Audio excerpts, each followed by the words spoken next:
بسم اللہ الرحمن الرحیم۔ السلام علیکم ناظرین، آپ دیکھ رہے ہیں انصاری لا چیمبر یوٹیوب چینل، اور میں ہوں آپ کا میزبان محمد سلیم اثر انصاری ایڈوکیٹ۔ آپ میری اس ویڈیو کو لائک کریں، شیئر کریں، کمنٹس کریں، تاکہ آپ کو میری ہر آنے والی ویڈیو جو ہے بر وقت جو ہے وہ مل سکے۔ یہ شفا جو ہے، جس کو پریمپشن کہتے ہیں، یہ بہت ٹیکنیکل جو ہے وہ قانون ہے۔ یہ بڑی مہارت کے ساتھ شفا کا کیس ہوتا ہے۔ میں کوشش کروں گا کہ آپ کو اس میں بتا دوں، کیونکہ ہمارے پاکستان میں دیہاتی علاقوں میں عموماً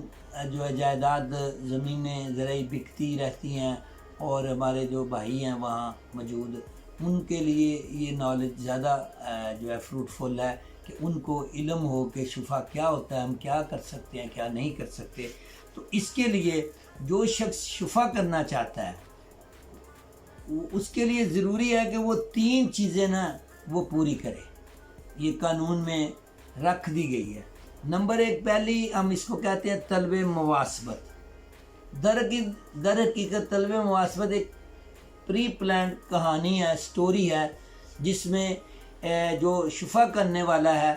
اس کے لیے ایک پورا ڈرامہ سیٹ کیا جاتا ہے، یا ہو جاتا ہے، یا اس کو کرنا چاہیے۔ وہ طلب مواسبت یعنی ابتدا جو ہے دعویٰ دائر کرنے کی، وہ یہ ہے کہ وہ ایک شخص کسی ڈیرے پہ، یا اپنے گھر کے ڈیرے پہ، یا اپنے گھر میں، یا اپنے ڈرائنگ روم میں بیٹھا ہوتا ہے، جس نے شفا دائر کرنا ہوتا ہے۔ تو وہ اس کے پاس 2 3 4 اس کے دوست بھی بیٹھے ہوتے ہیں۔ تو ایک شخص باہر سے آتا ہے، جس کی یہ کہانی ہم جس طرح ہم طلب مواسبت جو ہے ہم بیان کرتے ہیں، یہ اسی طرح جیسے میں آپ کو بتا رہا ہوں ایسے ہی دعویٰ میں لکھی جاتی ہے کہ اس کے پاس ایک شخص آتا ہے، جو 3 4 لوگ بیٹھے ہوتے ہیں، اس میں سے ایک شخص شفا کرنے والا ہوتا ہے۔ تو جو باہر سے ایک شخص آتا ہے، وہ آ کر بتاتا ہے کہ آپ لوگوں کو پتہ ہے کہ فلاں شخص نے اپنی زمین فلاں شخص کو اتنے میں فروخت کر دیا اور اتنی فروخت کی ہے۔ تو اس الفاظ کے سننے کے فوری بعد جو شخص شفا کرنا چاہتا ہے وہ تڑپ کر اٹھتا ہے۔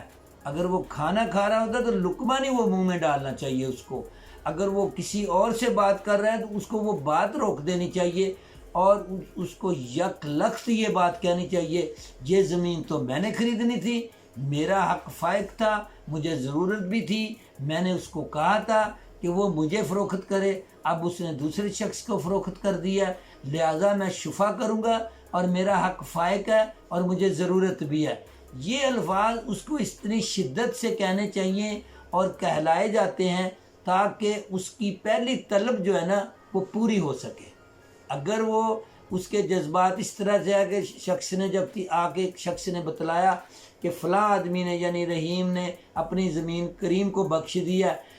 فروخت کر دیا، تو وہ کھانا جو کھا رہا ہے، اگر وہ کھانا کھانے کے بعد منہ ہاتھ دھونے کے بعد، ہاتھ صاف کرنے کے بعد آگے کہے گا کہ یار یہ تو زمین میں نے لینی تھی، تو یہ طلب مواسبت پوری نہیں ہوگی۔ وہ کبھی بھی یہ دعویٰ جو ہے وہ جیت نہیں سکتا۔ اگر یہ کہانی آپ نے بنائی ہے کہ اس نے کافی لمحے کے بعد سوچ کر کہا کہ یہ زمین تو میں نے لینی تھی، حالانکہ اس کو فوری کہنی چاہیے۔ یہ ہے پہلی طلب مواسبت، اس کو کہتے ہیں مواسبت۔ اب جو ہے وہ جو دوسری طلب ہے، جس کو ہم طلب اشہاد کہتے ہیں، یعنی شہادت پیدا کرنے کی طلب، اس پریمپشن میں یہ دوسری طلب بھی بہت زیادہ اہمیت کی حامل ہے۔ اس میں ہوتا یہ ہے کہ جس شخص نے شفا کرنا ہوتا ہے، وہ جب پہلی طلب مواسبت پوری کر لیتا ہے، تو پھر اس کے بعد وہ جس شخص نے فروخت کی ہوتی ہے زمین، اور جس شخص نے خرید کی ہوتی ہے، وہ خرید کرنے والے کے پاس جاتا ہے، انہی لوگوں کو لے کر جو اس وقت محفل میں بیٹھے ہوتے ہیں ایک دن پہلے، تو ان کو لے کے جاتا ہے، ساتھ ان کو کہتا ہے کہ بھئی میں آپ کے پاس آ گیا ہوں، یہ زمین میں نے خریدنی تھی، آپ یہ مجھ سے اتنے کی آپ نے خرید کی ہے، مجھ سے اتنے پیسے لیں اور ضمیر میرے نام لگوائیں کیونکہ مجھے اس کی ضرورت ہے۔ ظاہر ہے وہ کہتا ہے کہ اس نے انکار کر دیا ہوگا کہ جی میں نے نہیں دینی، اس لیے پھر وہ واپس آ جاتا ہے اور پھر وہ اگلے دن ڈسٹرکٹ کورٹس کچہری میں تحصیل میں جاتا ہے۔ اگر رجسٹری ہوئی ہے تو اس کی وہ فرد نکلواتا ہے، اور اگر انتقال ہوا ہے اور اس کا وہ تصدیق ہو گیا ہے تو پھر وہ وہاں جاتا ہے اور اس سے اس کی نقل لیتا ہے۔ اس کی معلومات لینے کے بعد پھر وہ اس کی طلب شہادت جو ہے وہ مکمل کرنے کی اس کی دوسری کوشش یہ ہوتی ہے کہ وہ جس شخص نے یہ زمین خرید کی ہے اس کو پھر نوٹس طلب شہادت بھیجتا ہے، ارسال کرتا ہے، وہ رجسٹری کروایا جاتا ہے، ود اکنالجمنٹ لگایا جاتا ہے اور ڈاک خانے کے ذریعے بھیجا جاتا ہے، اور اس میں وہ تمام کہانی جو پہلے طلب مواسبت میں نے بیان کیا اسی طرح وہ بیان کرے گا، اور پھر آگے وہ یہ کہے گا کہ میں کچہری آیا، میں نے وہاں سے یہ چیزیں لی ہیں، فرد لیا اور مجھے وہاں سے اتنے کی آپ نے خرید کیا، تو لہذا یہ مجھے میرا حق بنتا ہے، اگر آپ مجھے زمین میرے ساتھ نہیں لگوائیں گے، مجھے نہیں فروخت کریں گے تو میں آپ کے خلاف جو ہے شفا کروں گا۔ اس میں وہ لوگ جو محفل میں بیٹھے ہوئے تھے آنے والے کی موجودگی سے پہلے، تو ان کو بطور گواہ رکھا جائے گا اس طلب شہادت میں، تو اس طرح وہ دوسری طلب بھی پوری کر لے گا۔ اب تیسری جو طلب ہے قانون جو جس کی ڈیمانڈ کرتا ہے وہ ہے طلب خصومت۔ طلب خصومت کا مطلب یہ ہے کہ آپ نے اب دعویٰ دائر کر کے جس نے زمین فروخت کی ہے اس کے خلاف اور جس نے خرید کی ہے اس کے خلاف آپ دعویٰ دائر کریں گے۔ پہلے نمبر پہ آپ نے جس نے خرید کیا اس کے خلاف آپ دعویٰ کریں گے، اس کے بعد اس کے خلاف جس نے کہ اس کو فروخت کیا، تو ان لوگوں کے خلاف آپ دعویٰ جب دائر کریں گے تو وہ طلب خصومت کہلائے گی۔ ان لوگوں کے خلاف جب آپ دعویٰ دائر کریں گے تو وہ طلب خصومت کہلائے گی۔ اور یہ شفا کے قانون میں یہ 3 ایسی طلبیں ہیں جس کو کوئی ایکسپرٹ آدمی اگر دعویٰ دائر کرے اور یہ تینوں طلبیں پوری ہوں تو پھر 99% چانسز ہوتے ہیں کہ دعویٰ ڈگری ہوگا۔ اگر ان طلبوں میں کوئی بھی کمی پیشی رہ جائے تو پھر آپ کا دعویٰ جو ہے وہ کامیاب نہیں ہوگا۔ اب اس کے بعد جو عموماً آپ کے ذہن میں سوال پیدا ہوگا کہ ایک شخص نے پراپرٹی خرید کی ہے تو دعویٰ دائر کرنے والے کے لیے کیا ہوگا، شفا کرنے والے کے لیے کیا ہوگا؟ سب سے پہلے تو اس کو جتنے کی کسی شخص نے پراپرٹی خرید کی ہے اس ٹوٹل اماؤنٹ جو ہے اس کا زر سوم جو ہے اس کو عدالت میں جمع کروانا پڑے گا، یعنی تیسرا حصہ۔ فرض کیا کہ اگر کسی شخص نے 1.5 لاکھ روپے کی کوئی پراپرٹی خرید کی ہے تو آپ کو عدالت میں 50,000 روپیہ زر سوم کے طور پہ جمع کروانا پڑے گا، وہ جو عدالت جس بینک میں کہے گی اس میں آپ نے جمع کروانا ہے۔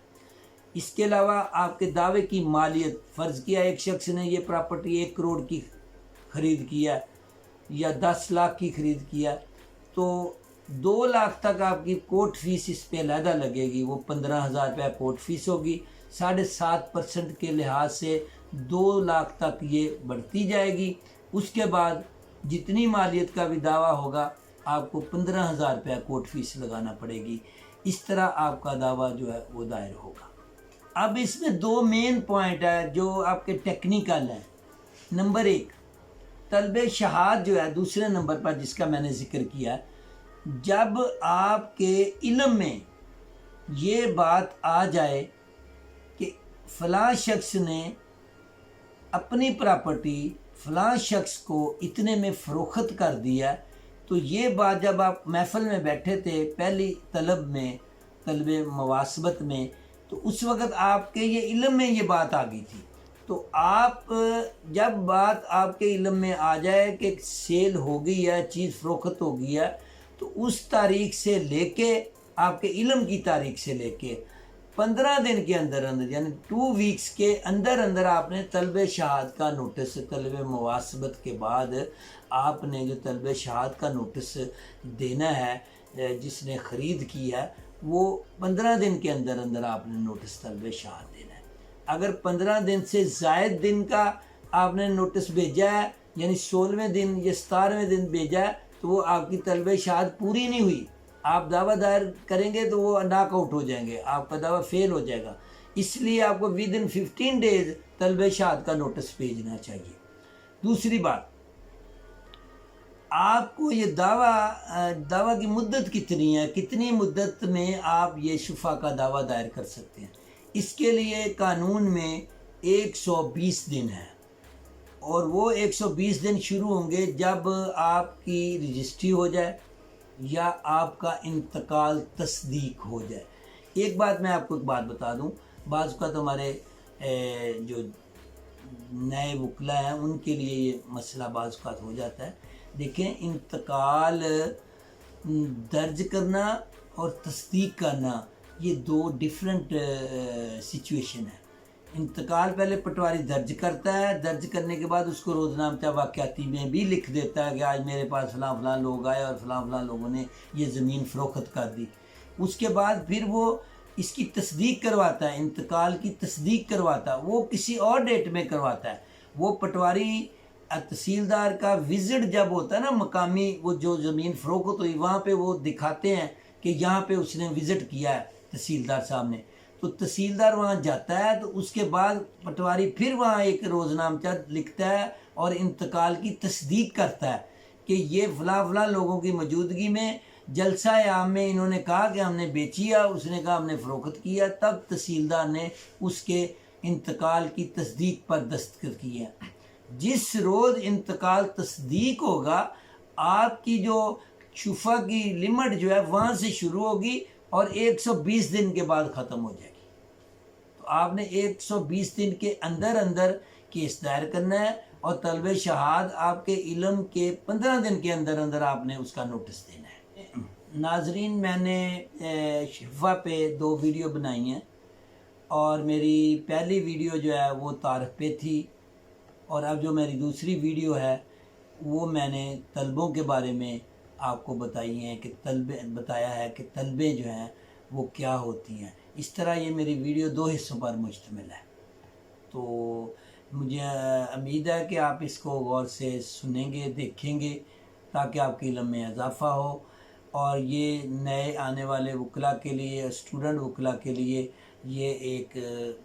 انڈرسٹینڈنگ کے لیے یہ ویڈیو جو ہے بہت ضروری ہے۔ اپنا خیال رکھیے گا، اور میری ویڈیو کو شیئر، لائک اور سبسکرائب کیجیے گا۔ اللہ حافظ۔